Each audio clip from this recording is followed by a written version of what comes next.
Breaking news tonight, the coronavirus outbreak declared a global pandemic. Could possibly be the mark of the beast. Today, the World Health Organization officially calling it a pandemic.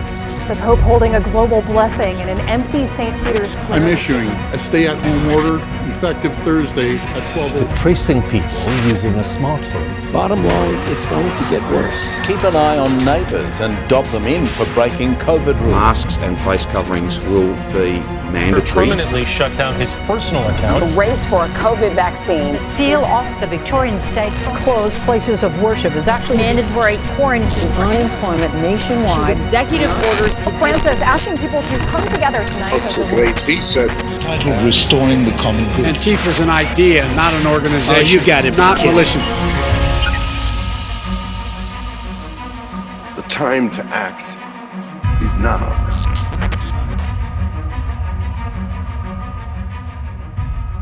In part one of Unmasking the Mark, we used the Bible to identify the beast, its image, and its mark.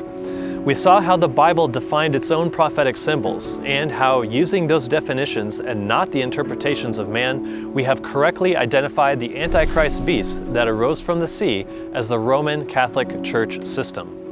The second beast that was coming up out of the earth around 1798 as the United States of America, and the image of the beast as the evangelical Protestantism that will so control the civil policies of the United States of America, it will become effectively a church and state government.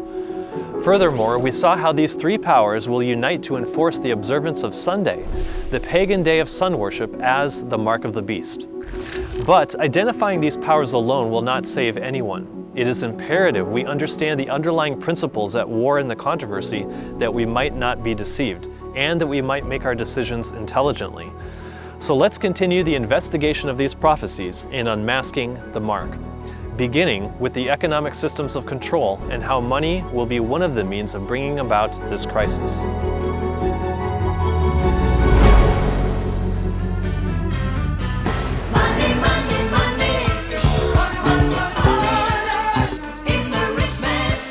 Meteor is headed to crash into our economy. Businesses across the country are experiencing operational chaos as new data. The coast of Los Angeles, the reason you're paying more for everyday items. The only way we're going to get to a place where we work through this transition is if everyone in America and everyone around the world gets vaccinated. Minister Narendra Modi pulled nearly 90% of banknotes from circulation last year. Registers people using biometrics. The government assigns an ID number attached to those biometrics and stores the information in a centralized database, so people here don't have to carry a physical ID. The chip is inserted, and 4,000 Swedes, now get this, have microchips implanted in their hands. I thought it would be fun.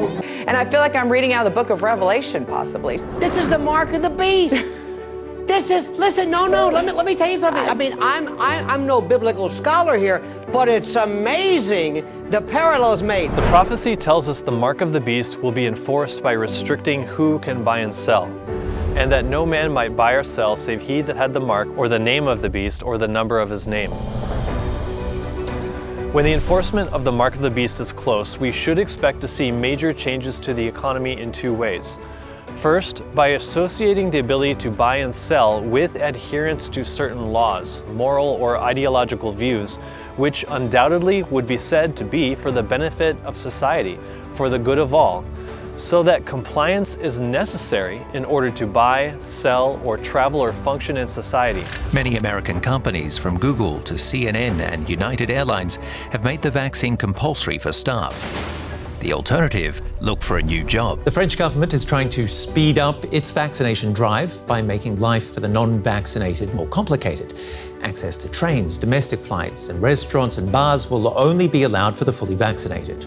Secondly, we would expect to see major changes in the ability to enforce and control buying and selling.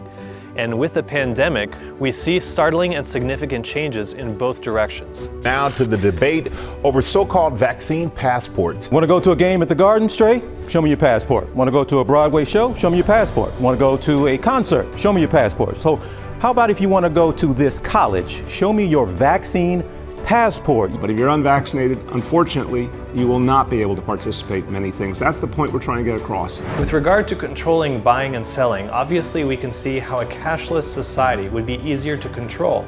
since it can be monitored and controlled electronically by computers.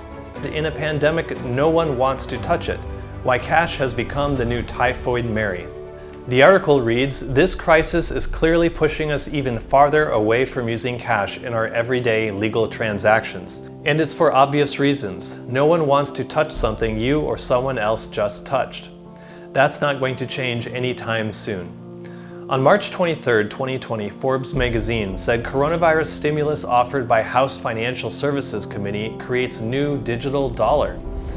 They reported this signals the U.S. is serious in establishing infrastructure for a central bank digital currency. The day after the Federal Reserve Bank introduced the digital dollar as part of the stimulus check, the digital dollar was removed from the stimulus plan. So, cash lives on, but not for long. Pandemics in particular are used as a strong advocate for moving toward a more controllable currency. One article stated coronavirus could speed up introduction of a cashless society, and the World Health Organization urges people to go cashless, saying banknotes can carry bacteria or viruses. What better method is there to move to a completely digital currency than by making people afraid of cash? Well, health experts say the coronavirus can live on surfaces like cash for up to 10 days. I mean, it's already got me paranoid out here. So I'm in there getting hand sanitizer and bleach, but I don't know, I guess now you gotta wear gloves. Businesses are banning cash. If you order a burger or a beer at one of Rhode Island's newest restaurants, be prepared to pay with a card. These signs are popping up too, asking customers not to use cash. Customers call for a boycott as Woolworths, a grocery store in Australia, bans cash at selected stores. In July, the New York Times wrote, "Our cash-free future is getting closer." They say the pandemic is propelling a shift toward a cashless society in ways that no other single event has. As more and more businesses do away with cash, the ability to track and control the buying and selling of the entire global society increases dramatically. So how slippery is the slope we're standing on? How quickly could this be implemented here? The technology you see in China exists. It's working, and it can do the same thing here. Right now, our sort of regulatory legislative action just isn't there. We don't have protections to say it couldn't happen. Young people growing up in America today are pretty used to being surveilled by their phones and their Facebooks and their Snapchats and the rest. We might have different constitutional protections, but it's still unsettled. Fed opens door to digital dollar and battle for your privacy. There are certain things you could do with a blockchain payment system that you cannot with alternatives, such as geofencing politically sanctioned countries, blocking suspicious addresses, identifying suspicious activity in real time. Clearly, such power would provide opportunity to target just about anybody. Robert Wenzel points out why this won't likely stop at monitoring bad guys in a recent blog post. This means that perhaps down the road it will have the potential and may block anti-social justice spending or politically incorrect spending. But here's the catch. One of these days, God forbid, Scotty, you defy, they find you guilty of something. And you go before a court. And they say, we're going to sentence you to prison? No. We're going to turn your chip off. And you don't exist. Imagine a scenario in which doctors speak out against the mainstream narrative and call the COVID pandemic over because a cheap over-the-counter drug can easily, almost in every case, rid a patient of COVID. And the video went wild. Yeah. And that was really bad news for the enemies of liberty, because all of a sudden it gets taken down. You know, Twitter went after them, and they really came down hard on them. The government could very easily put a block on spending at all those doctors' practices, stopping them from buying and selling so that their dissenting voices are silenced and their clinics become prohibited from operating. And it's not hard to imagine the same happening with individuals. After the January 6th event at the Capitol, President Trump was immediately blamed for the event, and without a trial or a hearing, his banks started closing his accounts. The credit card processor Stripe dumped the Trump campaign's website, refusing to process online transactions. Another article reports Trumpers aren't welcome here. Chase Bank cancels General Mike Flynn's credit cards. Again, all of this was done without due process of law in violation of the 5th, 6th, and 7th Amendments in the Bill of Rights. But laws are only of force when they are enforced. If these basic rights are not upheld for the president or his staff, they will not be upheld for you or me. In September of 2021, the Biden administration proposed a plan that would give the IRS access to more information about your bank accounts. The administration's plan to allow IRS snooping on Americans' bank accounts. The proposal would require banks to report all customer transactions of more than $600. It is not hard to see how even now, government and smear campaigns are being used to persecute anyone they deem to be harmful without due process of law, even when it comes to monitoring and no doubt even controlling your bank accounts. They may claim this is about going after the rich, but the fact is if they have information on everybody's bank account like that, then eventually this becomes an excuse not just to audit the rich, but to continually audit anybody who they think might be a little bit out of line. It's not hard to see how those who speak out against Sunday not being the Sabbath of the Bible and do not comply with Sunday laws will be prohibited from buying and selling with the flip of a switch. Satan says, "I will so control the minds under my power that God's Sabbath shall be a special object of contempt. A sign? I will make the observance of the seventh day a sign of disloyalty to the authorities of earth. Human laws will be made so stringent that men and women will not dare to observe the seventh-day Sabbath." Businesses will now be closed on Sunday.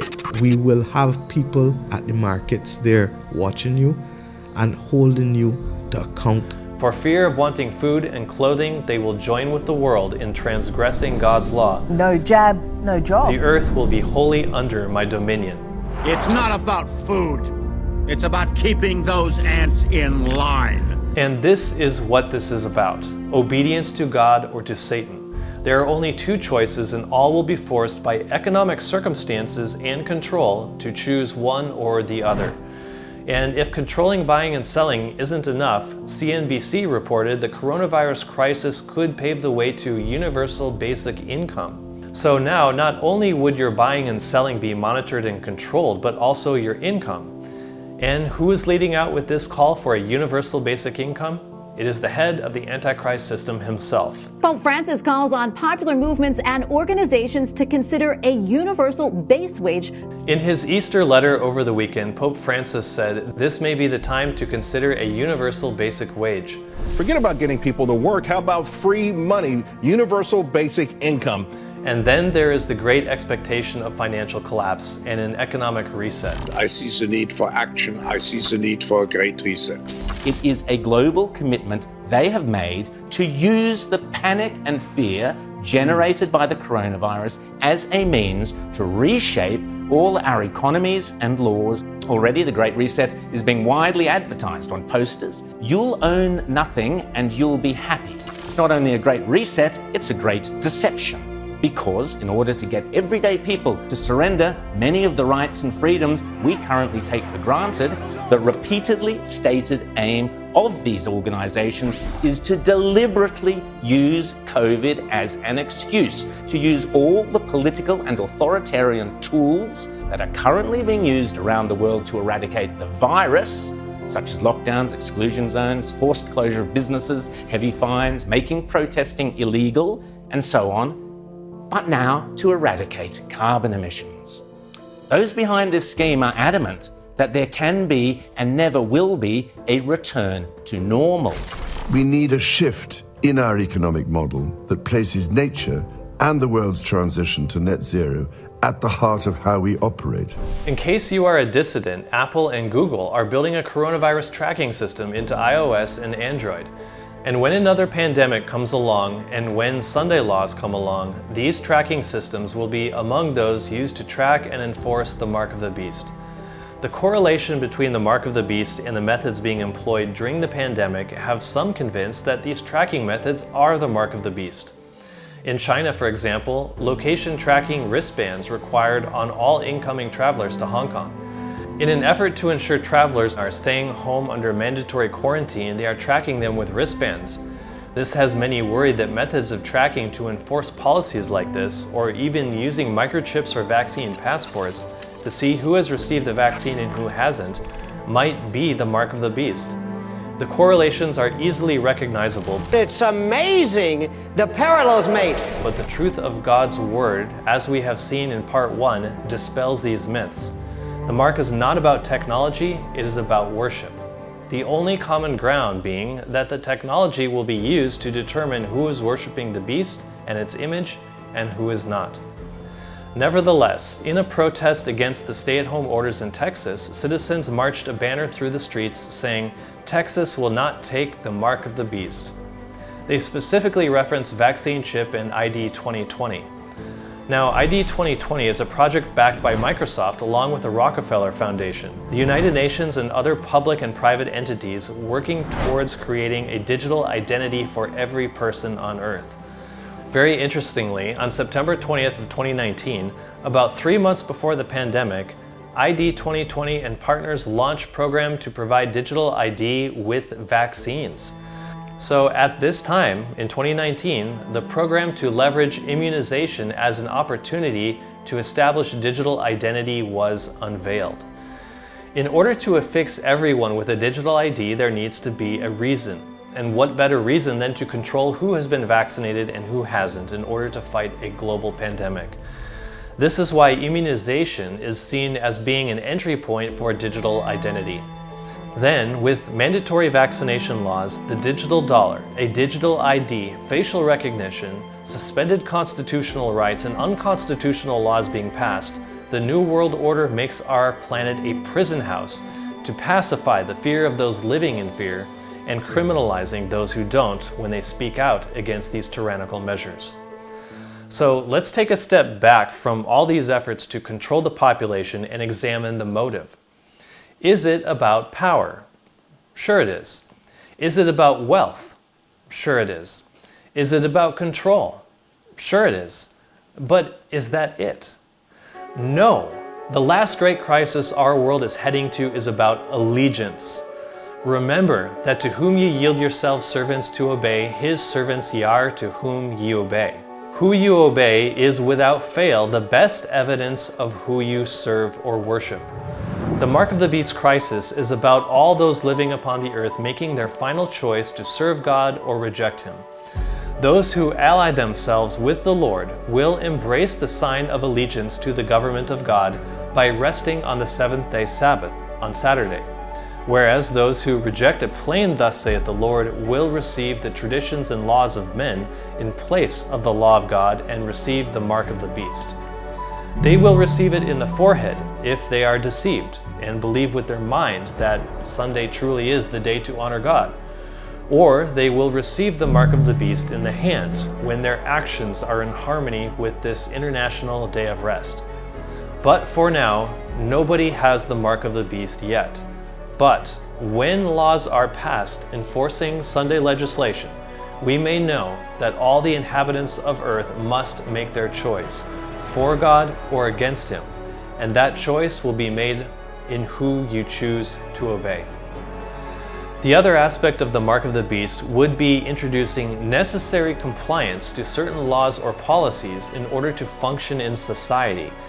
And here is where the pandemic has really propelled us closer to the Mark of the Beast crisis more than any technology. Should people be refused entry to places like gyms, concert venues, even restaurants if they haven't been vaccinated? Make some difficult decisions, and that's to keep people who are not vaccinated out of some of those venues that we've been talking about today. Ostracised from society just because they're unsure about it. Having a meal indoors at a New York City restaurant will require you show proof of vaccination. The social mindset of the global population is being molded and changed right before our eyes, and very few seem to notice. The unvaccinated also put our economy at risk. Some doctors are saying they'll refuse treatment for people who choose not to get the shot. The new social doctrine that has been widely adopted is the view that what's good for the health of society ought to be mandated through legislation and forced upon all people, effectively bringing an end to individualism and individual rights and liberties. It's not merely a personal choice, it's a personal choice that of course affects the lives of a lot of other people. The protection of the community rather than the individual. In the pandemic, the idea has been promoted and adopted that for the health of our society, every individual should social distance, wear a face mask, and now get a shot, or 2 or 3. And if compliance is not obtained, individuals cannot enter a store, patronize a restaurant, or go inside the grocery store. In short, arbitrary health laws and executive orders are made law. QR code check-in becomes mandatory tomorrow. And economic restrictions are placed upon citizens who do not comply, inhibiting their ability to buy and sell, and even criminalizing those who believe they have a right to govern their own bodies. I think that's the biggest thing that we are fighting for here, and that's the choice. United Airlines tells us that firings are already underway for employees who did not want to get that vaccine. Sending more than 150 Texas nurses and hospital staff packing for refusing mandatory vaccination. 40 San Francisco cops have been placed on leave because they haven't been vaccinated. Nearly 2,000 workers who lost their jobs across the state. You gotta go if you're not gonna get vaccinated. We're talking New York, Missouri, Massachusetts, California. We're also seeing Rhode Island and Connecticut. We have leaned on our healthcare heroes so far to keep us safe and to treat us when we get sick, and now we're in the midst of firing them. Firing them from their jobs or branding them as terrorists. This mindset is what's new with COVID-19.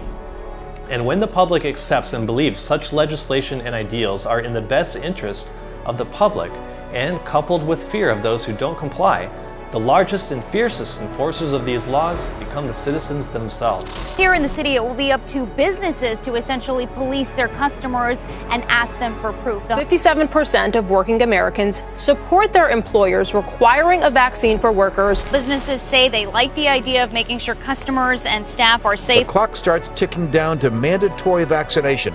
Those who refuse to do so could be terminated. In the United States, the guarantee of the rights and liberties of individuals helped to make this country the most prosperous and powerful nation in the world.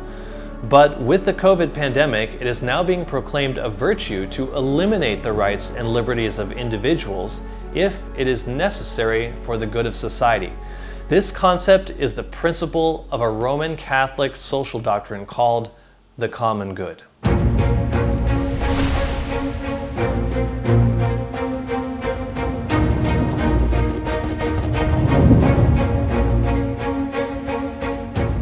Publication U.S. Catholic wrote an article entitled "What is the Common Good?" In it, they wrote, "Sometimes the common good is presented as sacrificing for the good of the whole." On the Vatican website, under the heading of the common good, the Church says, by the common good is to be understood the sum total of social conditions which allow people, either as groups or as individuals, to reach their fulfillment more fully and more easily. They say it consists of 3 essential elements. First, the common good presupposes respect for the person as such. Second, the common good requires the social well-being and development of the group itself. Finally, the common good requires peace, that is, the stability and security of a just order. It presupposes that authority should ensure by morally acceptable means the security of society and its members. It is the basis of the right to legitimize personal and collective defense. In short, if someone deems it to be in the best interests of society that all be vaccinated, then on this basis, a law mandating all get a vaccine is legitimate, even when the law goes against their own individual rights and conscience, which must be surrendered for the good of the whole. We may have to look at some of our own privacy laws and the concerns about that for the greater good. Similarly, with the common good, the speech and opinions of an individual may be censored for the good of the public. You could say that you're all for free speech, but you also need to protect society. Facebook is not confirming or denying working with the White House. It says this in a statement: we permanently ban pages, groups, and accounts that repeatedly break our rules on COVID misinfo. Frankly, I think that we've distinguished ourselves as one of the companies that defends free expression the most. And we see this censorship taking place with the mainstream media on Google, Facebook, and YouTube. Posts are removed with the ambiguous explanation that they go against the community standards. Facebook says it will ban ads that discourage vaccinations. Well, the company is taking down anti-vaccine videos and banning major accounts because it says it needs to, quote, remove egregious, harmful content. On December 9th, 5 days before the electors cast their final votes on the 14th, YouTube promised to ban videos claiming 2020 presidential election fraud. So even despite 131 affidavits and 2,800 incident reports of alleged voter fraud in Michigan alone, and after the FEC chairman says Trump campaign has legitimate claims of fraud via sworn affidavits and other evidence, Facebook took it upon itself to silence any and all opposing voices in direct violation of the Fifth Amendment of the Constitution, which guarantees no person shall be deprived of due process of law. Even on January 6th of 2021, as the Capitol building was breached, Joseph Biden, Catholic himself, I grew up with Catholic social doctrine. Took the opportunity to speak about the common good, saying the preservation of a democracy requires leaders who are devoted to the common good. Requires people of goodwill, leaders, the courage to stand up, who are devoted not to the pursuit of power, or the personal interest pursuits of their own selfish interest at any cost, but of the common good. Think what our children watching television is thinking. Think what the rest of the world is looking at. For nearly 2.5 centuries, we, the people, in search of a more perfect union, have kept our eyes on that common good. The day after the events of January 6th, Mark Zuckerberg of Facebook removed President Trump from the platform and from Instagram. President Trump has been banned indefinitely from Facebook, saying, "We removed these statements yesterday because we judged that their effect and likely their intent would be to provoke further violence." He also wrote, "We believe the risks of allowing the president to continue to use our service during this period are simply too great."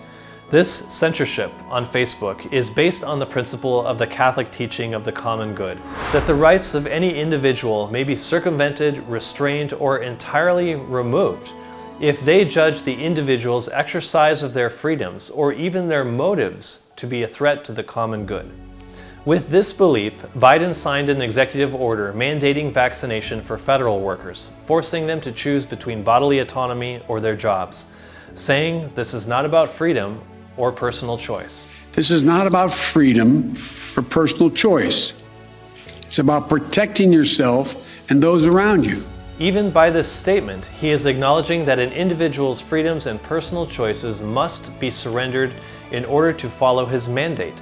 And this is the fruit of the doctrine of the common good. The surrender of individual liberties for what someone else decides is good for everybody. The time has come when every principle of our Constitution has been repudiated, which means every principle of the Constitution is denied or made void. It is being made of none effect, and the Catholic doctrine of the common good is one of the most insidious of teachings that undermines the very principle of life and liberty and justice for all, which is at the heart of the Constitution. Far more dangerous than foreign armies is the Catholic social doctrine of the common good. People and property owners have traditionally not been understood to have a right to put others at risk of catching a dangerous disease, and thus their liberties could be restricted so as to abate the risk to others. And who decides what is the common good? Obviously, he who controls the flow of information, and who is deemed by the powers that be to be an upstanding, moral person who decides what is the common good. And in this case, it will, of course, be the Pope. The spirit of fraternity and solidarity, cooperating generously for the common good. And in April of 2021, LifeSite News reports Pope Francis calls for global governance and universal vaccines. Remember how the Catholic Church stated the objectives of the common good was on the basis of securing peace and security? In 1 Thessalonians, we read concerning the coming of Christ that the day of the Lord so cometh as a thief in the night. And one of the signs of the soon coming of Christ is that many shall say peace and safety, but then sudden destruction cometh upon them, as travail upon a woman with child, and they shall not escape. It is by advocating and promoting the common good for peace and safety that the Roman Catholic Church's social doctrine will bring America to its knees, as the Bible warned of the Antichrist, saying that he by peace shall destroy many. The doctrine of the common good is wholly opposed to the principles of a democratic republic.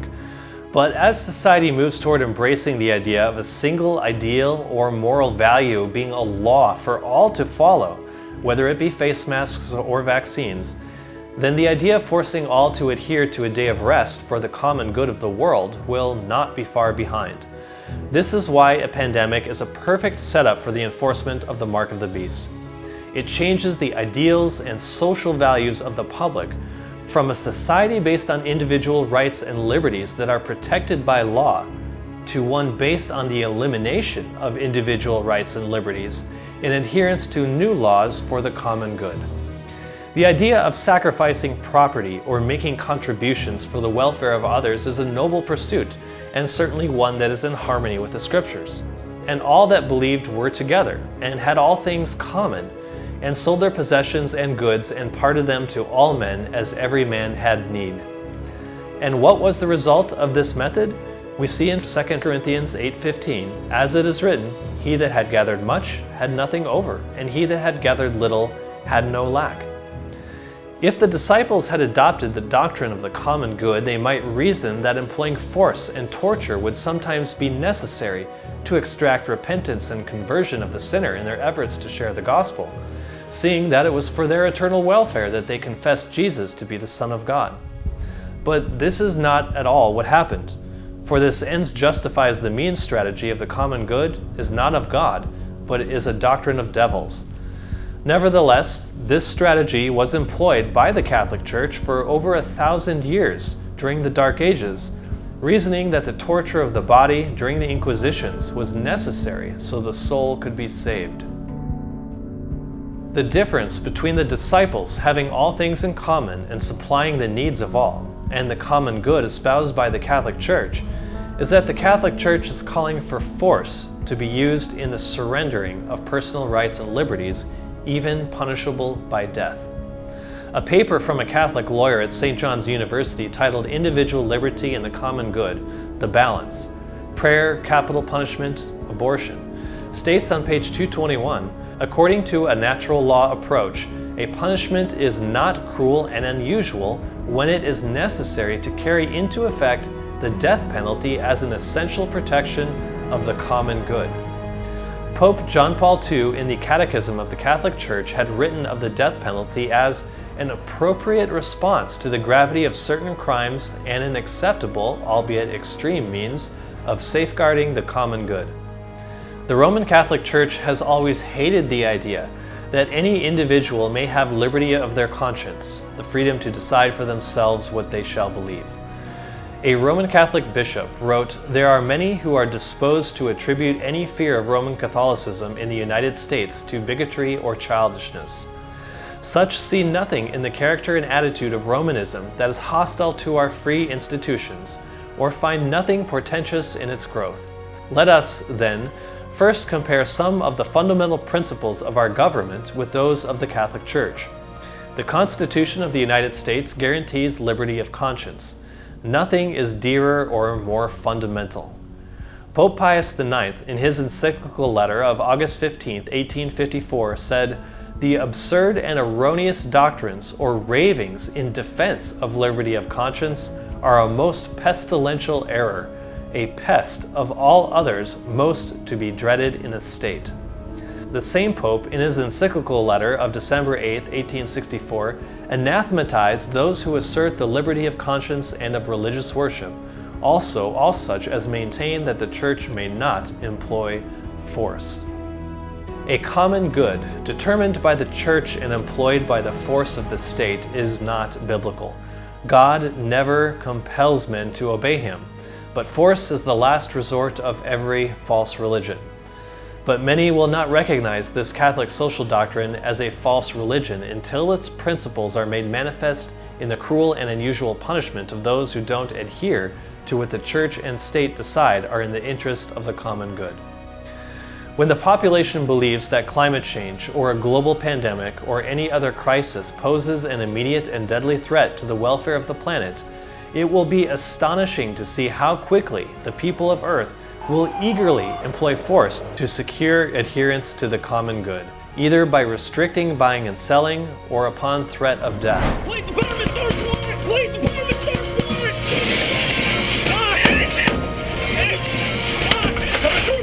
Jesus warned, "They shall put you out of the synagogues. Yea, the time cometh that whosoever killeth you will think that he doeth God's service." Jesus doesn't say they will kill you thinking that they are doing wrong, but to the contrary, that they will kill you thinking that they are doing that which is right, because it is in the interest of the common good, a sentiment which also came from the lips of Caiaphas, the high priest, when he said, "It is expedient for us that one man should die for the people, and that the whole nation perish not." It was with this reasoning that it was determined to be in the interest of the common good of the Jewish nation to kill Jesus, and this reasoning will be used once again at the end of time during the Mark of the Beast crisis to crucify Christ again in the person of his people. It will be said, it would be better for them to die that the whole world perish not. And herein lies the danger of the common good that the pandemic is weaving into the social fabric of our global culture. The pandemic has done more to convince the public to surrender their rights and liberties for the common good than could have been done by any other means. And it has done so while wearing the garb of beneficence and selfless love for the well-being of our fellow man. But even if vaccines did promote health, selfless acts, when mandated by law, the surrender of your choice, your conscience, and your liberty, can become the worst form of selfish tyranny, for they come professing a love born of heaven while cherishing the heart of hell. Frustration with those who are unvaccinated on full display. Protests in France. That country now requiring vaccination passports for restaurants, bars, museums, theaters. Proof of vaccination is now required across the country. Pope Francis from Vatican City, in the context of speaking about the coronavirus pandemic, called on the faithful of the world to rise up, unite, and put a stop to all this personal and collective individualism that's going on. Just stop it, he said. Just stop this individualism nonsense right now. The two things that concern me, one are those who just try to make this a political issue. Freedom. I have the freedom to kill you with my COVID. No, I mean, come on, freedom. With the COVID pandemic, the world is being taught that one infected person poses a risk to the whole society. And therefore, the enforcement of things like face masks and social distancing that each individual must adhere to are legitimized because they are in the best interest of the whole. But what if an individual doesn't want to social distance or wear masks? The public consensus is already that the individual must surrender their liberty of conscience and their individual rights for the good of society. And as a member of society, reaping all the benefits of being a member of society, you have a responsibility to society. And I think each of us, particularly in the context of a pandemic that's killing millions of people, you have got to look at it and say there comes a time when you do have to give up what you consider your individual right of making your own decision for the greater good of society. The website Verdict, a website offering legal commentary and opinions, states, "Those refusing vaccination, with the exception of those whose health precludes it, are recklessly aiding and abetting the virus. They need to be held responsible to the public good." And the fact most of the public already considers it a virtue for individuals to surrender their individualism for the common good of the public just shows that the public is ready for the enforcement of the Mark of the Beast. But the Mark of the Beast will not happen all at once. The public will continue to be primed with the ideals of the common good until those who maintain their individual rights and liberty of conscience will be said to be of the most selfish and heinous character. And is this not already the case? That very freedom has caused a few selfish and profoundly silly people to rattle on about imagined harms, to walk away from reason and medicine to their own self-absorbed and dangerous fantasies. Finally, anti-vaccination is intensely selfish. The refusal to wear a mask is selfish. It infringes on the life and liberty of everyone else in the store. If you can be vaccinated and you refuse to, that's a selfish act. you're putting other people's lives and health at risk. It is selfish at this point to not get vaccinated. Because it's selfish. If you're unvaccinated and you're going around without being tested, you are an arrogant, selfish SOB. You got proof of that? For this reason, images like these are making the rounds on social media, claiming you are being conditioned to view your freedom as selfish. Even in churches, the message is clear: love your neighbor, wear a mask, subtly inferring that not wearing a mask is unloving. The message is clear: if you will not wear a mask for the common good, then others can snitch on you. This article from Daily Mail reports jittery Californians call police to report their neighbors coughing and sneezing, and Ohio County creates hotline for residents to report people not wearing face masks. In Massachusetts alone, it was reported residents burning up the snitch line, in which more than 200,000 calls have been logged. Not dobbing in someone, it's actually calling out selfish, arrogant, ignorant behaviour. And one journalist wrote, "I want to find an anti-masker and beat them to death." Do I believe that I'm causing harm by not vaccinating my child? No, I don't. Well, you're an idiot.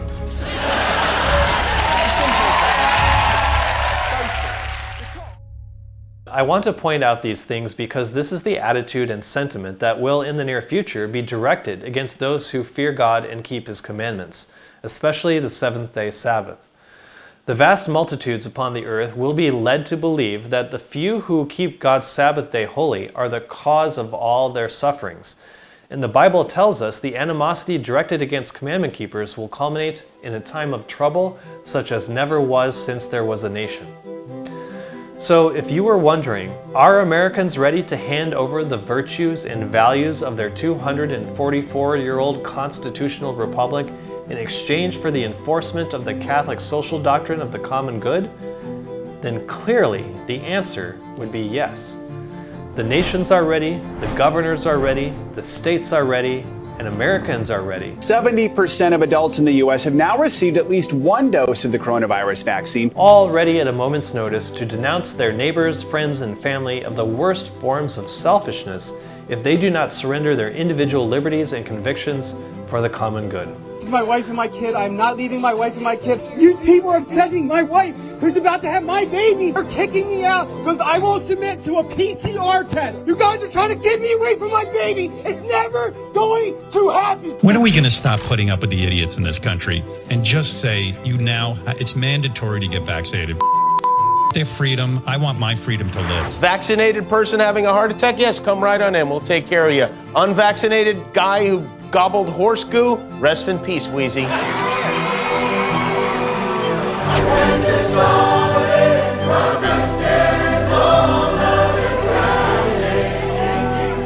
We will not serve thy gods. Nor worship the golden image which thou hast set up. Vacate everyone from the building, and we will be locking the building. Yesterday, this pastor was arrested for breaking mask bylaws. Officers wasted no time making arrests. After violent anti-lockdown protests swamped city streets yesterday.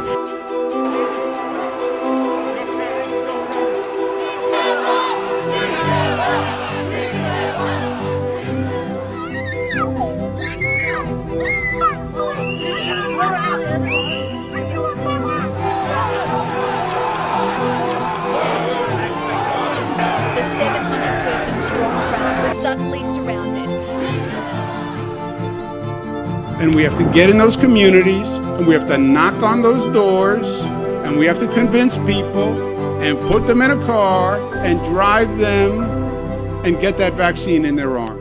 And just as the public is the greatest enforcer of mask mandates, Mask, you're putting people's lives at risk. So too, the greatest enforcers of the mark of the beast will be those closest to you. Your parents, your siblings, your friends, co-workers and neighbors, and even church members. But face masks are just one rung on the ladder of conditioning the public for the mark. Vaccines are another. Imagine a world where you have to get vaccinated and show proof to go shopping, board a plane, or just go to work. Legally, it could happen, says University of San Diego law professor Dov Fox. courts have found that when medical necessity requires it, the public health outweighs the individual rights and liberties at stake.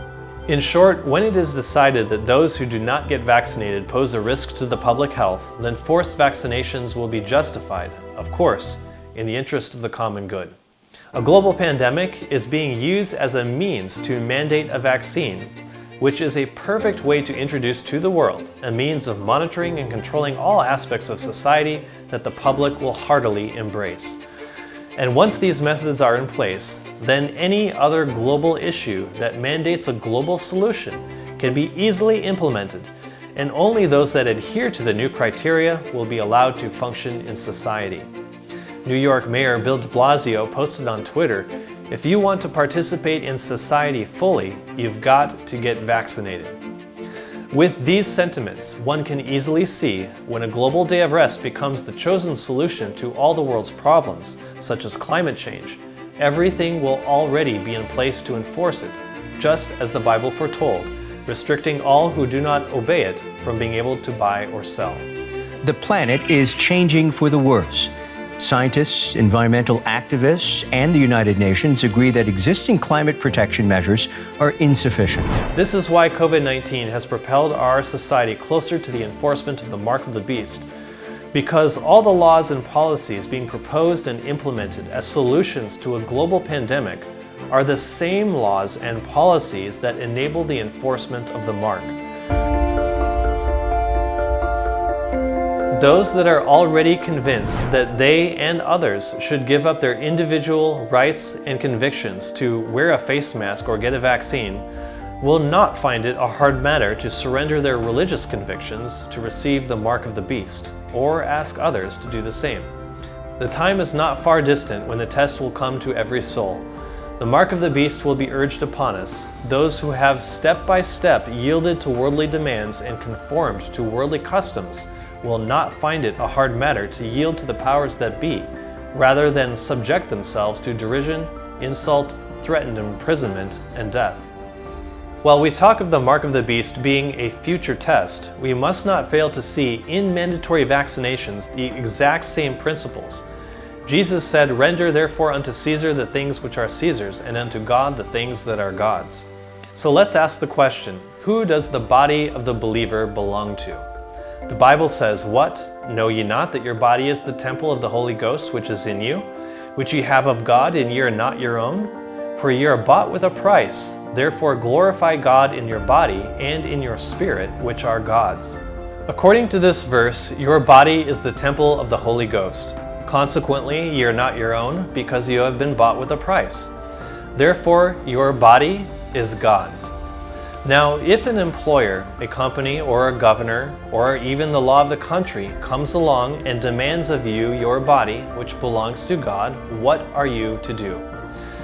Do you see that this is the exact same test as the mark of the beast? The principles are all the same. Will you obey God or man? Will you render unto Caesar that which is God's?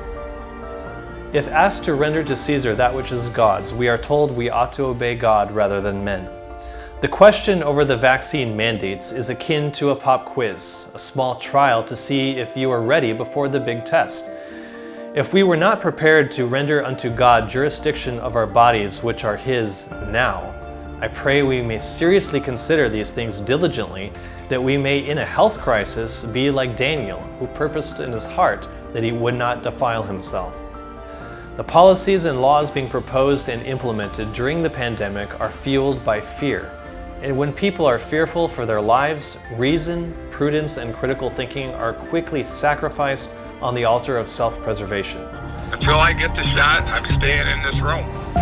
Until I get the second shot, because you got to get 2 shots, I'm staying in this room. I have to trust that if Dr. Fauci says it's good, I'm taking it, you know. How wonderful it is to love Christ, to have the indwelling of His presence that casts out fear. If more people knew of His love, how few would be manipulated by their emotions and fears. With the indwelling of Christ's own Spirit comes the promise that when He, the Spirit of truth, is come, He will guide you into all truth. And with the understanding and wisdom that Christ brings comes genuine freedom, As Jesus promised, you shall know the truth, and the truth shall make you free. When coronavirus hit, along with it came a sense of fear, because most people felt threatened and out of control. This happens frequently when someone is diagnosed with a life-threatening disease, or with cancer, for example. They do not have a knowledge of why they got sick or what to do once they are sick. And along with this lack of understanding comes fear. I have cancer.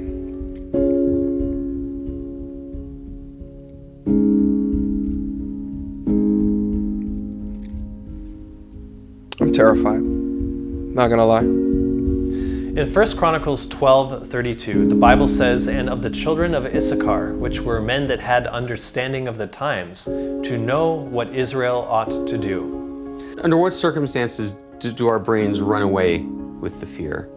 So they run away with the fear if we don't have accurate information. Billions of people upon the earth do not have a correct understanding of the prophecies of the Bible.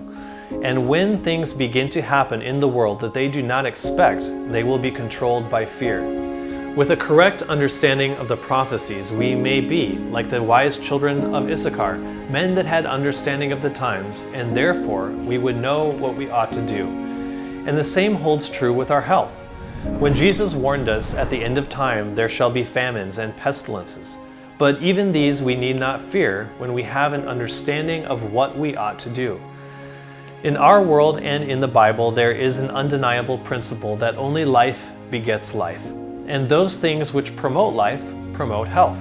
Pure air, sunlight, abstemiousness or temperance, rest, exercise, proper diet, the use of water, trust in divine power, these are the true remedies. Every person should have a knowledge of nature's remedial agencies and how to apply them.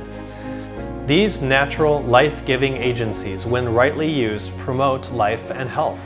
Pure air and plenty of oxygen is used by the lungs to purify the blood, thus invigorating the life-giving current which circulates throughout the body.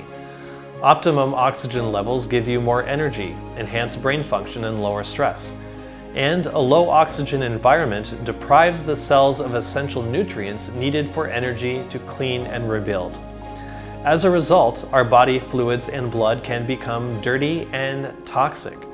Lack of oxygen weakens every bodily system and is the main cause of disease. It weakens the immune system, which can lead to viral infections, DNA mutations, pathogenic bacteria, inflammation, heart disease, toxic buildup in the blood, and premature aging.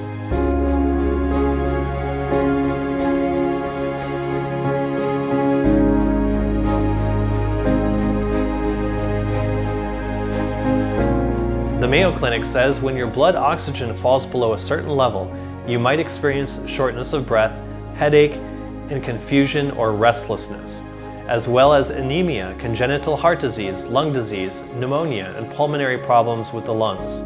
Low oxygen levels drive cancer growth. I identified that a deficiency of oxygen metabolism inside of cells is the prime cause of cancer. With pure, fresh air playing such a large role in our health, the last thing we should want to do is inhibit the intake of oxygen with obstructions over the mouth and nose that simultaneously limit the exhaling of lung waste and make things worse by re-inhaling the toxic air the body just tried to expel. Rashes and acne problems and skin irritation are a few of the problems created, not the least of which is a state of hypoxia, or lack of oxygen in the system, poisoning the blood and making the individual more susceptible to disease instead of protecting them from it. For the life of the flesh is in the blood. And in order to have good health, we must have good blood. For the blood is the current of life. It repairs waste and nourishes the body. When supplied with the proper food elements and when cleansed and vitalized by contact with pure air, it carries life and vigor to every part of the system. Another life-giving agency is the sun. The National Institute of Health published a study in 2008 called Benefits of Sunlight, a Bright Spot for Human Health, in which they stated the best known benefit of sunlight is its ability to boost the body's vitamin D supply. Most cases of vitamin D deficiency are due to a lack of outdoor sun exposure. At least 1,000 different genes governing virtually every tissue in the body are now thought to be regulated by 1,25-dihydroxyvitamin D3. Especially is sun exposure important, as new study found 80% of COVID-19 patients were vitamin D deficient. In addition to naturally boosting your immunity, a new study found that UV light can help kill bacteria. It shows that sunlight kills potentially harmful bacteria and improves air quality in indoor environments. Lockdowns forcing people to stay inside will only cause more harm to the public health. People need fresh air and sunshine for optimal health. Withholding these two life-giving and health-promoting agencies from the people will only make them more debilitated, discouraged, dependent, fearful, angry, and sick. Forcing people to re-inhale their own lung waste and remain indoors in order to promote health is a deadly deception. Even the best of intentions will not change the outcome of violating the natural laws of health. There are many ways of practicing the healing art, but there is only one way that heaven approves. God's remedies are the simple agencies of nature that will not tax or debilitate the system through their powerful properties. Pure air and water, cleanliness, a proper diet, purity of life, and a firm trust in God are remedies for the want of which thousands are dying. Just as God's life-giving agencies produce health and life, so the harmful agencies will have a corresponding effect. In Romans 13:10, the Bible says, "Love worketh no ill to his neighbor." Therefore, love is the fulfilling of the law. Love is the fulfilling of the law because love works no ill or harm to his neighbor. This principle used to be embodied in the medical practice in the rule of first do no harm. But with the increase of allopathic medicine in the 20th century, this principle has been done away with, as all drugs and vaccines are inherently toxic and harmful because the substances in them are not only unnatural, but poisonous. Inserting formaldehyde, mercury, chicken proteins, and dog DNA, tissues from rats and mice, gelatin from pigs, monosodium glutamate, aluminum, aborted human baby cells, into a vaccine, for example, along with the virus itself, cannot be expected to produce life and health, as none of these ingredients on their own are life-giving agencies. And when combined together, they do not change their nature, but only make the effect of all these all the more toxic.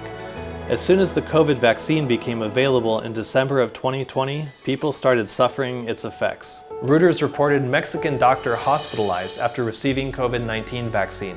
Severe reactions to COVID-19 vaccine closed schools in Michigan, Ohio, and New York. The majority of the teachers had experienced side effects after they received the second dose of a COVID-19 vaccine. They said, "We had so many folks down and out today that we didn't have enough people to staff the schools." And rather than place the blame on the problem, the school deferred the blame and denigrated the danger by jokingly calling it a snow day. The Israeli Health Ministry, Pfizer vaccine killed about 40 times more elderly than the disease itself would have killed. This was during a recent 5-week vaccination period, and among the younger class, these numbers are compounded to death rates at 260 times what the COVID-19 virus would have claimed in the given time frame. After complaining of chest pain, he has been admitted to intensive care unit. He's being closely monitored by doctors. Vivek had got vaccinated just yesterday. In India, Vivek Tamil, film actor, dies in Chennai hospital. In April, the big news in India was that the well-known Tamil film actor Vivek, who had recently become a health ambassador, took an experimental COVID vaccine live on TV to show everyone how safe it was and to encourage others to get the vaccine. The event backfired, however, when Vivek died less than 24 hours later. Tamil actor and comedian Vivek has passed away this morning at 5 a.m. The Padma Shri actor suffered a heart attack and passed away this morning. The number of injuries due to the COVID vaccine is equally as horrifying as the way the victims are dying.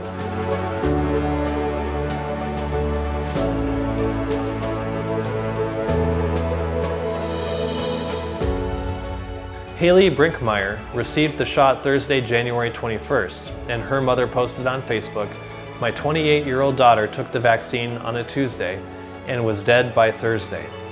28-year-old mother and healthcare worker Sarah Stickles had an aneurysm and went into a coma. She died February 17th, 15 days after receiving the shot. 32-year-old Benjamin got the shot and died of heart failure 1 day later. 19-year-old Simone Scott was vaccinated May 1st and suffered heart failure May 16th, and despite a heart transplant, died June 11th. LaWanda Manning, the wife and aide to Senator James Manning, was excited to get her second shot on April 16th, but died June 11th. A 27-year-old engineer got the shot March 30th, was admitted to the hospital April 9th, and was dead by April 20th. 21-year-old John Francis Foley died 1 day after the shot. Tim Zook, an X-ray technician, also posted, "Never been so excited to get a shot before." Then, just hours later, suffered an upset stomach at work and began struggling to breathe. Within 4 days, he was gone. Then, I went paralyzed. Their 13-day timeline from vaccine to onset. Here we see January 23rd, 2021. And they say this is, the doctor said perfectly healthy. The last selfie, day 13, he's paralyzed. Paralyzed from the neck down. Honestly, I can't even watch it. I can't even look at this. I have patients who can't walk anymore. Yesterday, we heard the story of one officer who was forced to get the vaccine to keep his job and is now struggling to walk. Less than 24 hours after receiving her second dose of the Pfizer COVID-19 vaccine, she was unable to move from the neck down. She lost feeling in much of her body just hours after getting Pfizer's COVID-19. The person tested positive for COVID-19 in late December and was vaccinated January 21st and died several hours later. Died yesterday shortly after he took the second dose of the anti-COVID vaccine. Few reports of elders dying either hours or days after getting the vaccine are raising questions about the Pfizer vaccine's safety. 35-year-old Anne Van Geest died a week and a half after receiving the J&J shot. 29 people have died days after receiving the Pfizer vaccine. There's nothing to suggest there's anything of concern here.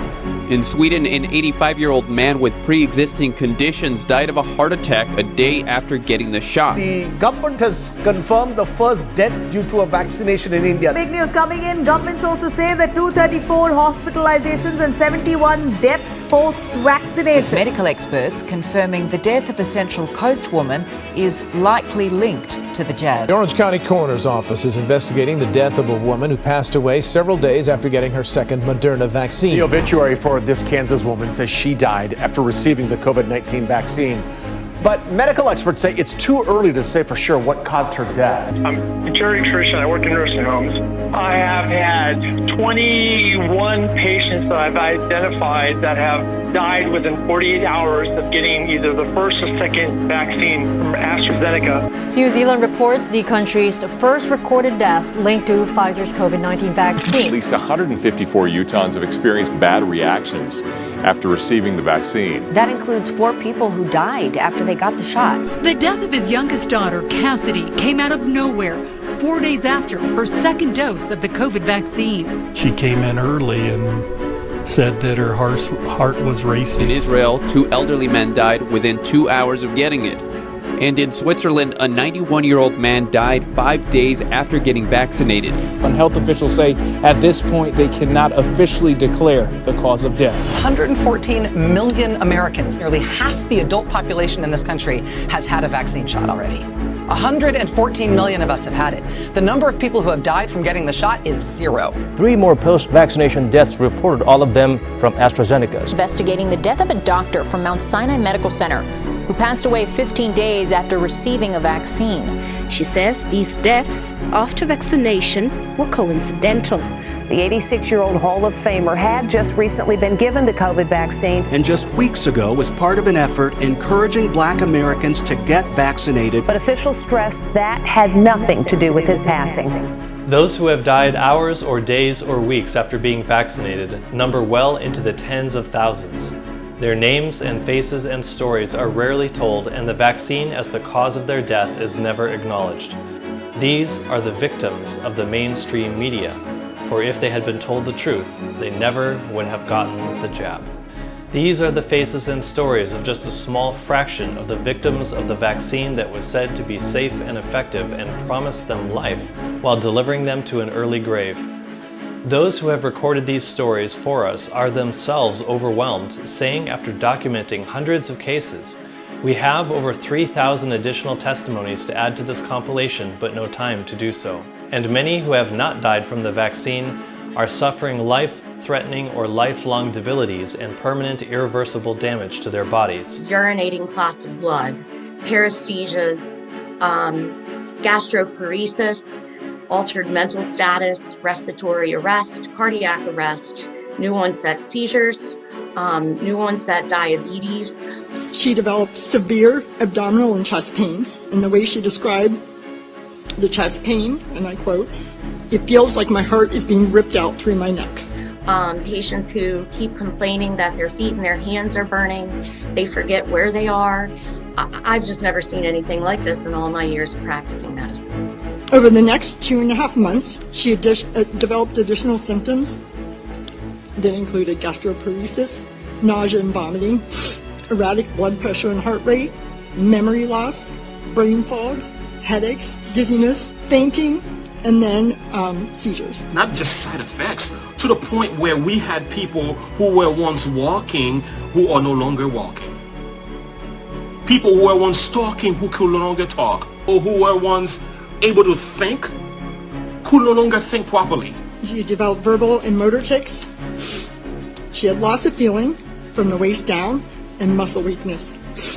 Drastic changes in her vision. A phone consult with Gibson's doctor confirmed that she had developed Bell's palsy, a form of facial paralysis. 4 participants in the Pfizer vaccine trial and 4 participants in Moderna's trial did experience Bell's palsy. I am a COVID nurse. I have developed Bell's palsy. I have Bell palsy now.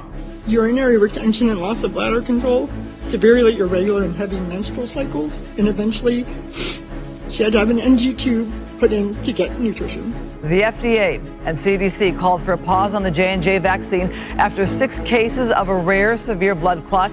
There's a lot of patients being injured. I've never seen anything like this. One physician labeled her as having functional neurologic disorder, saying it was due to anxiety. I've lost count of the injuries. 18-year-old health worker has developed blood clots after getting her COVID vaccine. Blood clotting events among some people who received COVID-19 vaccine. Blood clots in his liver. 3 brain surgeries for blood clots. The 18-year-old died after suffering from a brain hemorrhage and also from abdominal blood clot. But the surgeon who operated on her in attempts to save her life said even what he saw shocked him. I had never seen a brain reduced in those conditions by a thrombosis so extensive and so severe. All the venous sinuses were obstructed by thrombi, a scenario I had never seen in my many years in this profession. From the picture I saw of that girl's head, it is clear we are facing something not normal. 2 hours from receiving the vaccine, I got Stevens-Johnson syndrome. The AstraZeneca and the Pfizer COVID-19 vaccines have been linked to rare but potentially serious neurological complications. Can you talk to me? Can you say anything? Can you say anything, baby? I have tremors in my hands, which has made me leery if I'll ever be able to practice as a hygienist again.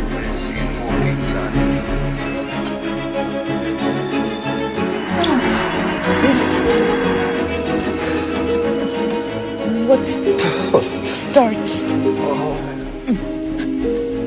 happening? It's been getting worse and worse since Friday. It's covering my entire body. I got the Johnson & Johnson vaccine yesterday. Started with chest pain, paralysis on my left side, about 8 seizures in the last 2 days. Never had a seizure before. Thick, clotting, heavy menstrual cycles. I physically seen people restraining the elderly and vaccinating against their will while they scream no. There are companies like Pfizer which are bullying governments. Pfizer asked to be compensated for the cost of any future lawsuits. Pfizer wanted Argentina to put, and listen to this, put its bank reserves, its military bases, and its embassy buildings at stake as collateral. Over 12,000 people who were inoculated with the Pfizer vaccine have tested positive for coronavirus in the state of Israel. The hospitals are not full of COVID patients. The hospitals are full of vaccinated patients, okay? I've got friends that work in ICU at Flinders. 30 out of 38 patients currently are vaccinated.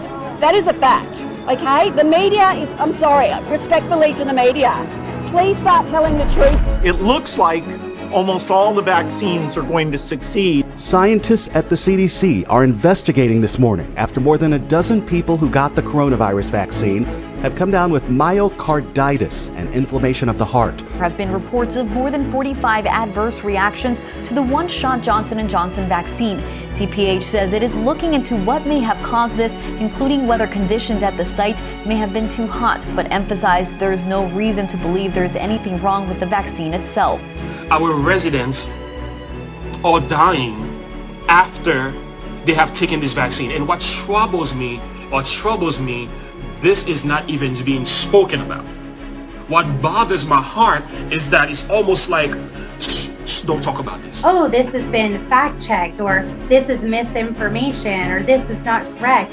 It was so frustrating because you're trying to find an answer to what's going on, and you do what everybody else does, and you take it to Google, and there's nothing there except for information about why you should get the vaccine. And with regard to vaccines, that has been a top priority for us. We removed over 1 million videos associated with COVID. Google, YouTube, Facebook, Twitter. Let me tell you what I'm going to say. You are complicit in causing death. And I cannot wait to sue you over and over again. We also state that COVID-19 should not be on list A for any longer, because we now know that it is a normal flu virus, and the normal flu virus isn't on list A. Panic is created by these false positive PCR tests. 89% until 94% of those PCR tests are false positive. The measurement for it is not exact at all. PCR test is a good test if it's done properly. It's not supposed to be used without symptoms, which it's been used everywhere without symptoms. The PCR test picks up some virus, but the more you cycle it, it can't tell if it's picking up a little bit of virus or a lot of virus. If it's picking up a live virus or a dead particle or an infectious part or an inactive. It can't tell. And the more times you cycle it, you get 1 million, 1 billion, 1 trillion times amplification. And you risk having a situation where you have a little tiny viral fragment that's been called positive, live, active virus. PCR is separate from that. It's just a process that's used to make a whole lot of something out of something. That's what it is. But it's not, it doesn't tell you that you're sick. We happen to know the number below which it's pretty accurate. 25, for example. Definitely over 35 is inaccurate. It's like 95% inaccurate. I'm not positive of the number. Everybody agrees. So you know what number they're using in America? Around 40. 40, 38, 40, 42, 46. It's incredible. Everyone agrees. Fauci said over 35 is not accurate. Of 35 or more, that the chances of it being replication competent are minuscule. So it depends entirely on how much it's being cycled, but they also won't tell you when you've got your test what the cycle threshold was on your test. They don't give them the threshold until you go back and ask for it.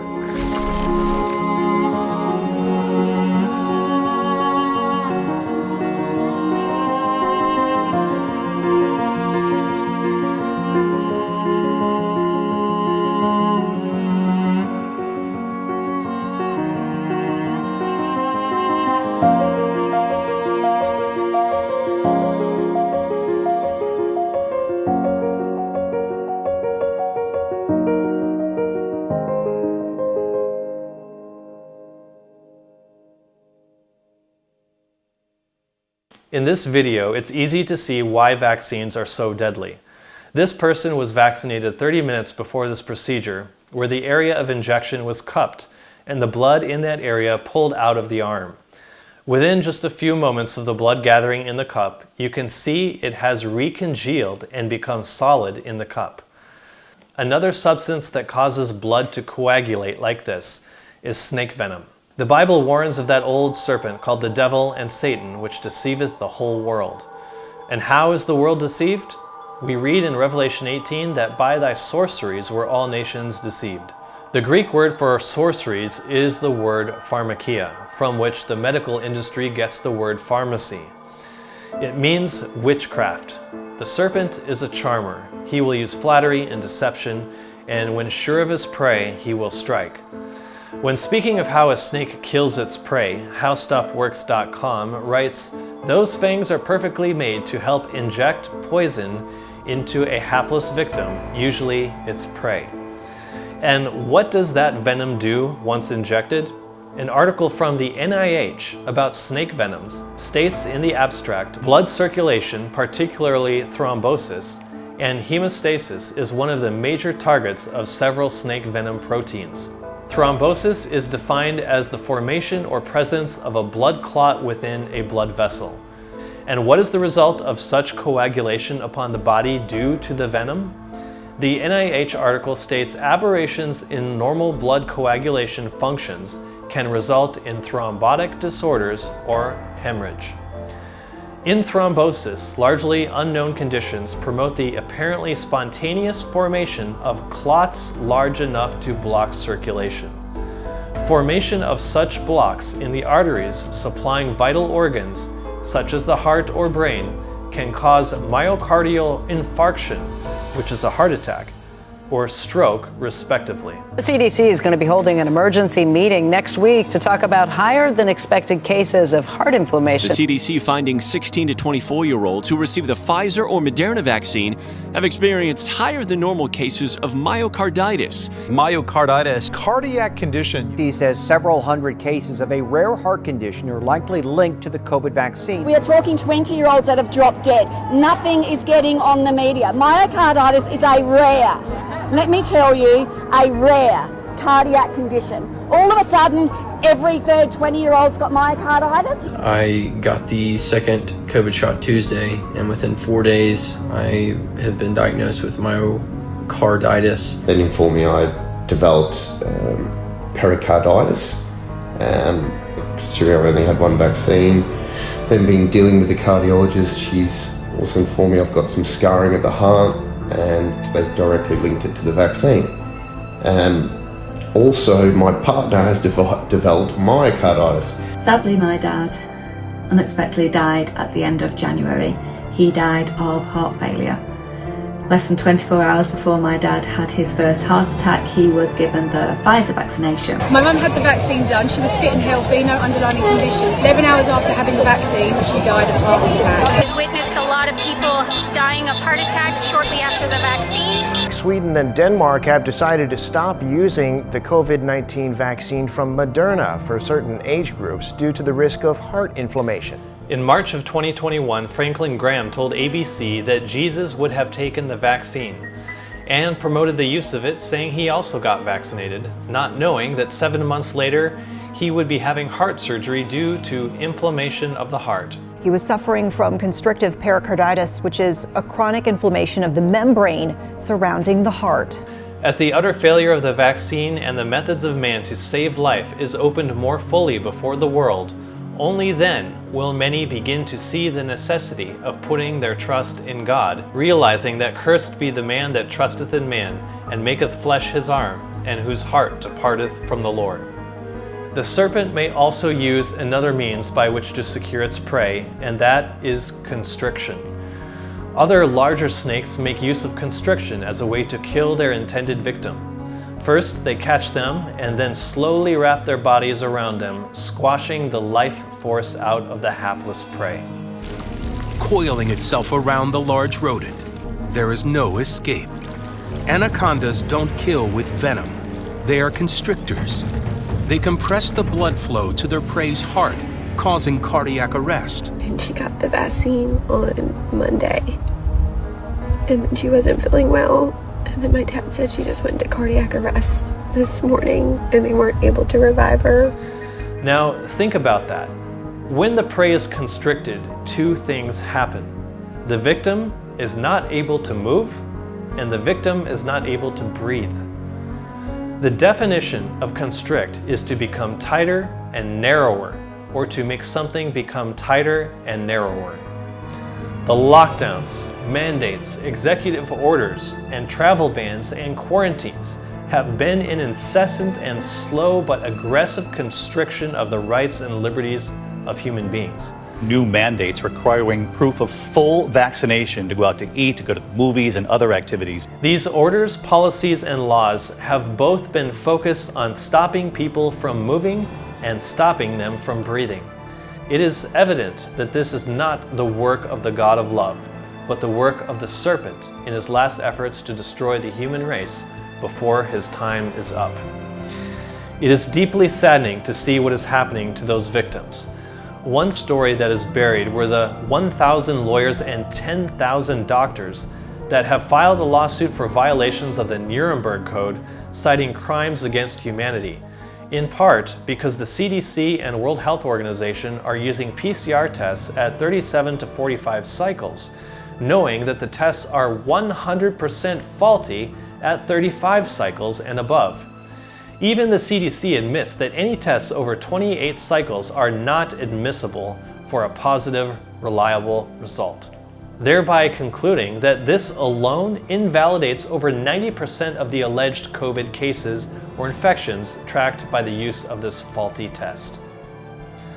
Furthermore, these lawyers and doctors state for many reasons that the experimental vaccine is in violation of all 10 of the Nuremberg codes, which carry the death penalty for those who seek to violate these international laws. This is just one example of the thousands of ways in which the truth is deliberately skewed to hide the real cause and to make the problem look like the cure. Pfizer and Moderna vaccines are reducing the risk of infection by 91%. And the real cure look like the problem. Places with low rates of vaccination are actually seeing more disease. We're still in a pandemic of the unvaccinated. Even the CDC has been caught deleting 6,000 COVID vaccine deaths from VAERS website. The truth of the matter is concealed, censored, manipulated, and buried because the news that the very thing that they believe saves life actually destroys life goes against their community guidelines. We are in the last days, and Satan is playing the game of life for the souls of men. Evil men are leaguing themselves with evil angels to bring upon the human family as much suffering and death as they can. The doctors, reporters, and CEOs, and all who obscure the reporting of the truth or manipulate the gravity of the crisis and deceive the people will have liars and murderers written next to their names in the books of heaven. And unless they repent and work to undo the evil they have done, will surely lose eternal life. When the disciples asked Jesus, "What shall be the sign of thy coming and of the end of the world?" his first words in reply were, "Take heed that no man deceive you." Jesus knew this is not what the devil will try to accomplish, but that he will accomplish. For the scriptures speak of him as the devil and Satan, which deceiveth the whole world. The VAERS system, as it's called, stands for Vaccine Adverse Event Reporting System. This system was put in place by the CDC and the FDA and the U.S. Department of Health and Human Services to have a means by which they could trace, track, and monitor adverse vaccine reactions voluntarily submitted by nurses, doctors, healthcare providers, and by the general public. I knew nothing of VAERS. I didn't know about our responsibility to report. It was never even talked about when these vaccines were rolled out. I definitely noticed an uptick in heart attacks, strokes, blood clots, gastrointestinal bleeds. It wasn't just me noticing it, everybody seemed to notice it. It became clear to me that there was something wrong. And I started reporting patients on my own. Well, very quickly that became a full-time job in and of itself. I would say within 3 weeks to a month, I had already had 50 patients reported. Our hospital system talked to their risk management team, and I was no longer allowed to report on any other patient but patients of my own that I saw, where there was a warning that I was told I must support the vaccine effort. This chart shows the number of reports in the last 30 years that were said to have resulted in death. From 1990 to 2020, the number of deaths reported annually increased from about 80 in 1990 to 420 in 2020. Then the COVID vaccine was rolled out in December of 2020, and then by November 5th of 2021, 11 months later, the number of deaths had skyrocketed from an average of about 350 deaths per year to 18,461 COVID vaccine-related deaths to date. That is a whopping 4,295% increase from the previous year, and that is more than 2 times the number of deaths from all vaccines and from all the previous 30 years combined. But it gets worse, because according to the Lazarus Report, a 2010 study done on the number of events reported versus actual cases, found that fewer than 1% of vaccine adverse reactions are reported. That means the actual number of deaths occurring as a result of the COVID vaccines may potentially be over 1.5 million. If these trends continue at the present rate to the end of the year, it could mean around 2 million deaths worldwide by the end of 2021. But let's go a step further. The VAERS system reports a total of 875,651 adverse reactions from COVID vaccines. These would include deaths, but also other reactions, such as the 2,800 miscarriages, 9,000 heart attacks, 10,000 cases of shingles, and almost 11,000 cases of Bell's palsy, and almost 30,000 people who have been left disabled. And since the reported number of 875,651 adverse events is shown to be possibly fewer than 1% of the actual adverse reactions taking place, the total number of actual adverse reactions we would statistically expect to see would be closer to 87,565,100. But the very real risks of the vaccine have been obscured, ignored, manipulated, mocked, and even buried. The population of the United States is 332,278,200. And if 46 million people were infected, that's 13.9% of the population. And still, there are 654,412 adverse reactions reported in the United States through November 12th of 2021.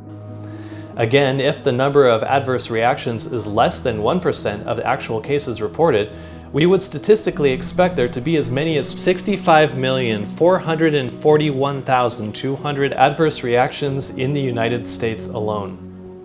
But according to the CDC, if infected, your chances of surviving COVID are above 99%, as the average number of fatalities per 1 million infections for those aged 0 to 64 shows your chances of survival to be 99.998%.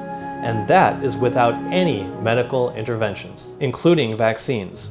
However, because fear is more compelling than reason, USAFacts.org reports on the nation's vaccine progress indicator that 228 million Americans, making up 70% of the country, rushed to willingly receive an experimental injection with a potential 25% chance of an adverse reaction, not excluding death, in lieu of a 13.9% risk of contracting a disease with a 99.99% survival rate, according to the CDC. Surely, there has got to be a better way to respond to this crisis, and there is. One physician wrote over a century ago concerning the health principles in the Bible, those rules were given by the Lord Himself, and when followed, produced the healthiest people that ever lived. Let it be noted, however, that inoculation was not included in the list of preventives of disease. Perfect cleanliness within as well as without the body is the sum of the whole matter. Clean food, pure water, fresh air, plenty of sunlight, regular muscular exercise, and a clean conscience will ward off any plague known. But to fill one's body with death as a means of warding off death is unscriptural and unscientific. When an individual is sick, they would do well to turn to the life-giving agencies God has provided free of charge in nature. We read in the Bible, and a certain woman which had an issue of blood 12 years, and had suffered many things of many physicians, and had spent all that she had, and was nothing bettered, but rather grew worse. And how often is this the case today, 2,000 years later? There are two primary but opposing principles in the treatment of disease. The allopathic method is the foundation of Western medicine. In 1810, Samuel Hahnemann coined the term allopathy, combining the Greek word allos, meaning different or opposite, with the Greek word pathos, meaning suffering. The idea being that allopathic medicine was based on creating an opposite effect of the symptom of disease. In an article titled Herbs, Food, and Medicine, we read allopathic means that a disease or a condition is treated with a substance that causes the opposite effect of the symptoms. For example, high blood pressure would be treated with drugs that lower blood pressure. But this method of practicing medicine does not treat the cause of disease. The article states, allopathy works to address symptoms. Symptoms are the body's way of reporting an imbalance. Merely treating the symptoms does not address the cause of the imbalance. This is one of the two main problems with allopathic medicine. It treats only the symptoms of disease, not the cause. Since this method of practicing medicine is the only method supported by the American Medical Association, Medicare, and most insurance companies, we can safely say the effect of Western medicine is to make you comfortable without actually healing you. In another article about allopathy, we read about allopathic medicine's attempt to alleviate the symptoms of disease by attacking or affecting the natural defense of the body. This is the second major problem with the allopathic method, is that it indiscriminately attacks and destroys the body in an attempt to destroy the symptoms of disease. This is most readily seen with cancer treatments like chemotherapy, which indiscriminately harms the body to such a degree. The goal is to bring the person as close to death as possible to kill the cancer, but without killing the person. Treatments like this and antibiotics, for example, do not selectively attack or kill harmful cells or bacteria. They indiscriminately attack everything.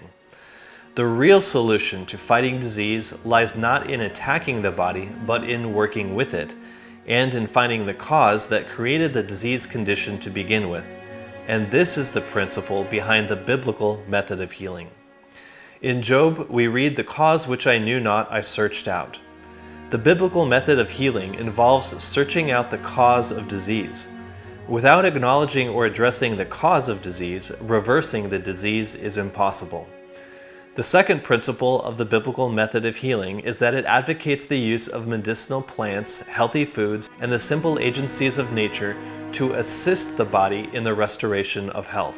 In Psalms, we read about the herb for the service of man, that he may bring forth food out of the earth, and wine that maketh glad the heart of man, and oil to make his face to shine, and bread which strengtheneth man's heart.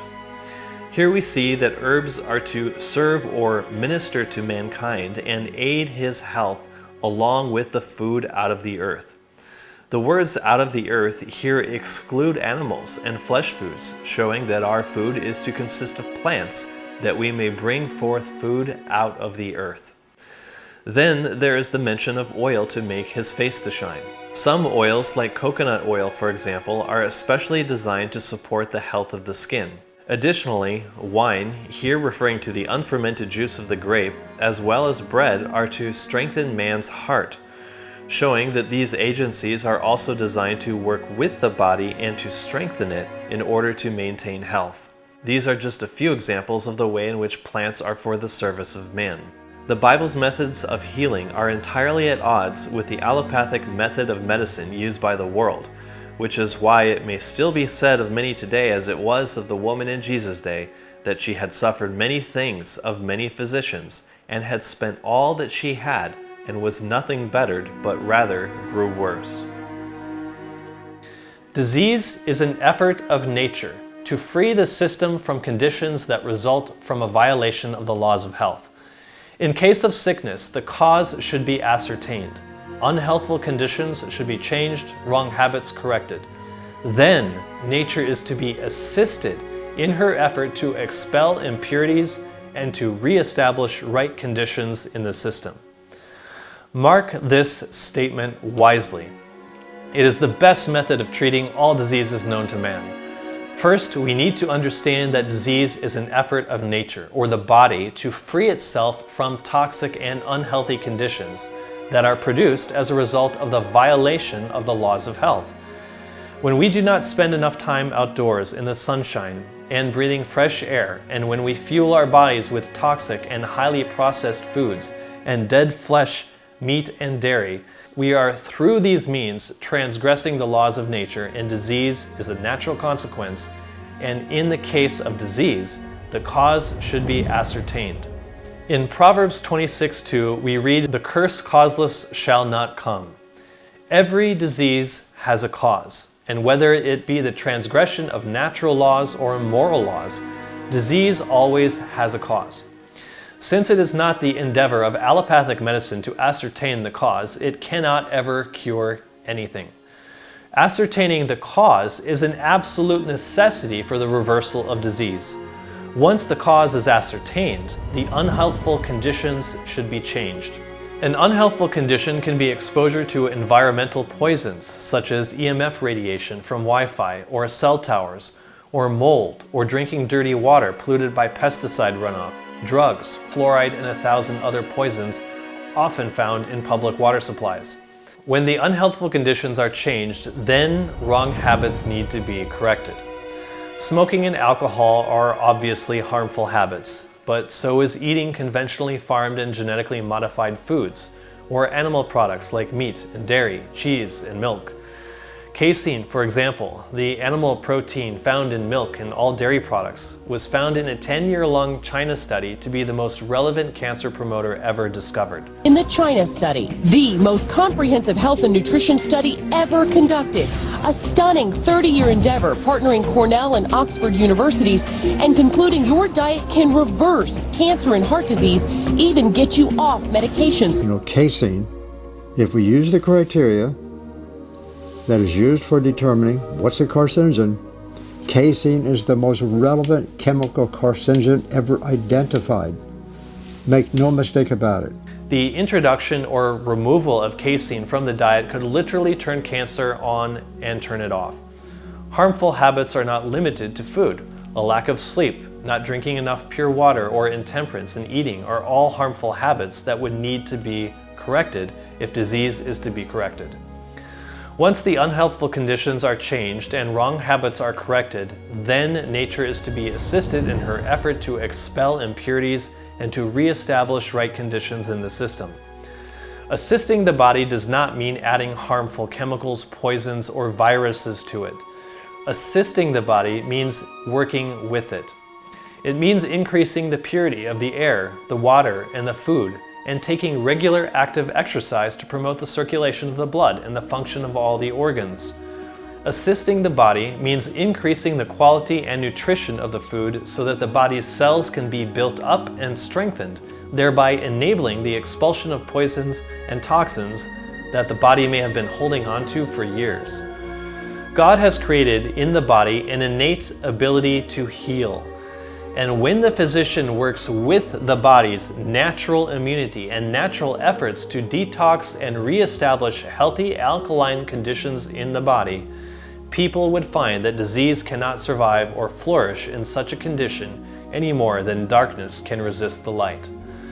Not the least of these laws of health is to trust in divine power. Sickness of the mind prevails everywhere. 9/10 of the diseases from which men suffer have their foundation here. Perhaps some living home trouble is like a canker eating to the very soul and weakening the life forces. Remorse for sin sometimes undermines the constitution and unbalances the mind. Chronic stress, unforgiveness, bitterness, and resentment are among some of the plagues of the mind that in turn produce a disease in the body. A great deal of the sickness which afflicts humanity has its origin in the mind and can only be cured by restoring the mind to health. In the Proverbs, we read, "A merry heart doeth good like a medicine, but a broken spirit drieth the bones." A mind forgiven of its sins, liberated of angst, bitterness, and unforgiveness, can itself produce life and health in the system, and this is only obtained by a trust in God's divine power, and by casting all your care upon Him, for He careth for you. The truth about disease and the laws of health is liberating and beautiful, because these truths offer hope to the hopeless, life to the lifeless, and comfort to the afflicted, by showing that there is a balm in Gilead, and that God has provided free of charge the agencies of nature that all may have access to, that have the power to restore health and promote life. Just as perfect love casteth out fear, because fear hath torment, so those methods of healing based on selfless life-giving principles cast out disease that brings affliction.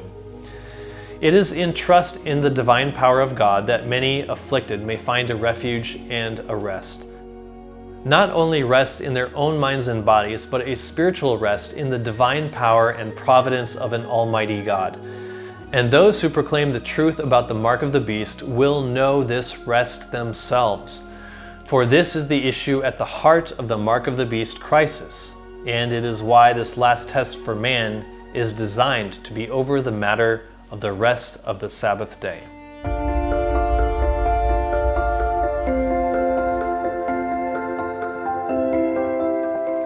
In this video, we have looked at the current events and how they are aligning to perfectly fulfill the ancient prophecy that no man might buy or sell save he that had the mark, or the name of the beast, or the number of his name.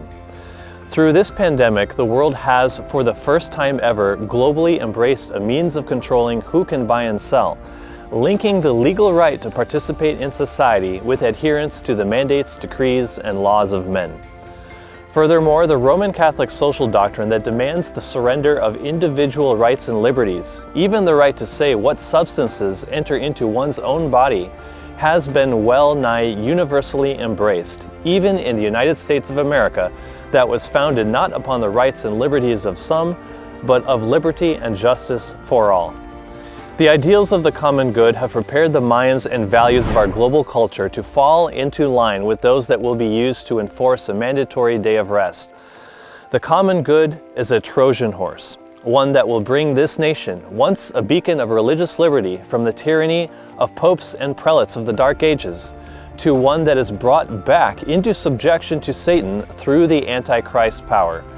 The satanic union of church and state, coupled with the hatred of individual rights and liberties that fueled the fires of the Inquisitions of the past, will be repeated all over the world, all in the interest of Sunday observance for the common good. The changes in our world as a result of the pandemic show us that we are today just moments away from the enforcement of the mark of the beast. The God of the Bible, who gave men free will and who will never mandate or demand the forceful coercion of that will, is in none of these things. Jesus said, "Behold, I stand at the door and knock." The choice is ours. We can receive him or turn him away. But unlike the rulers of earth, he will never violate our free will by compulsion of force. His plea is an invitation, saying, "Come unto me, all ye that labor and are heavy laden, and I will give you rest." This rest we are invited to enter into at the end of time, before Christ shall come. And to you who are troubled, rest with us, when the Lord Jesus shall be revealed from heaven with his mighty angels. In contrast to those who have entered into the rest of Jesus at the end of time are those who have no rest day nor night, who worship the beast and his image, and whosoever receiveth the mark of his name. Most Christians today do not know this Sabbath rest. They have no knowledge of the true significance of the day and therefore regard it with indifference, saying it matters not which day it is, or they declare it to be an ancient relic of Judaism with no significance at all to the Christian. Yet, at the end of time, we read, "The dragon was wroth with the woman, and went to make war with the remnant of her seed, which keep the commandments of God and have the testimony of Jesus Christ." I would then ask, what is it that those Christians who refuse the mark will see in the Sabbath day that will strengthen them and inspire them to resist all the warfare and strength of Satan and his hosts, enduring the worst forms of persecution and reproach, losing the respect of friends, family, losing their jobs and houses and lands, being thrown into prison, beaten, or made an outcast of society, not being able to buy or sell? What is it that such Christians will see in the significance of the Sabbath that it could be said of them, "They loved not their lives unto the death"? The planet is changing for the worse. Build back better, blah, blah, blah. A full nationwide lockdown starting Monday. A joint agreement to limit global warming to 1.5 Erickson collapsing towards the end of the hospital after collapsing on the tennis court.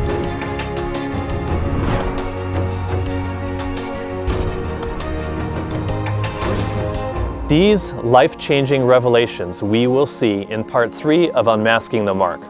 For almost 2 millennia, Satan has enshrouded the significance of the Sabbath day in error, confusion, and disrepute. But now is the time for all these things to be unmasked, because the darkness is past and the true light now shineth.